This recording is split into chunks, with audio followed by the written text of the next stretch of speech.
Break के बाद आपका स्वागत है। दिल्ली में बीजेपी की बड़ी बैठक शुरू हो गई है और पिछली बार हारी हुई सीटों पर मंथन होगा।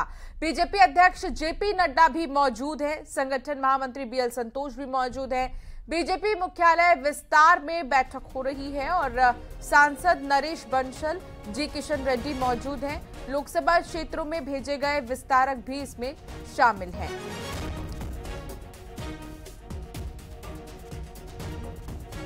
हमारे साथ बातचीत करेंगे बीजेपी के राज्यसभा सांसद नरेश बंसल जी।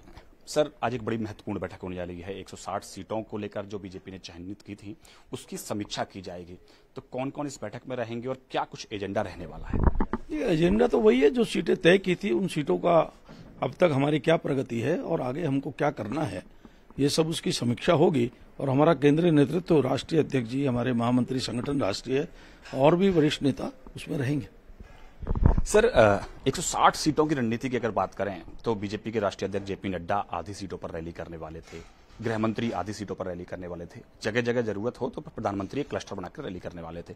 तो अब तक इसमें कहां तक प्रगति हुई और क्या कुछ आगे की रणनीति है? नहीं, अभी इसमें काफी प्रगति हुई है, अनेक स्थानों पर गए हैं, लेकिन बीच में जैसे कर्नाटक का चुनाव आ गया तो कुछ सीटें उसकी भी हैं, तो चुनाव के कारण वहां जो रैली हुई वो उसके अंतर्गत भी आ गई। तो इस प्रकार से काफी प्रगति उसमें है और बराबर समीक्षा भी हो रही है और आगे भी हो रहा है। सर, उत्तराखंड में तो बीजेपी ने सारी की सारी सीटें जीती, लेकिन 2019 में बीजेपी 16 सीट उत्तर प्रदेश के अंदर हारी थी। बाद में बाई इलेक्शन जीते तो दो सीट और जीत गए थे। अब 14 सीट हारी हुई हैं।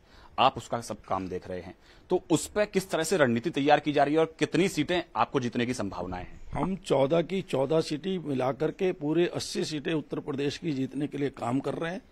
और मैंने पहले भी कहा है इस बात के लिए कि रणनीति परिणाम बताता है, रणनीति नहीं बताई जाती। जो परिणाम आएगा वो बताएगा कि रणनीति क्या थी। सर, इसको लेकर कुछ रिपोर्ट भी आपने तैयार की है? नहीं, रिपोर्ट हमारी तैयार, जब काम करते हैं तो रिपोर्ट भी तैयार करते हैं और उसकी समीक्षा उसी की करते हैं। तो आज कैमरा पर्सन विपिन के साथ पवन गौड़, नपगेट 3, दिल्ली।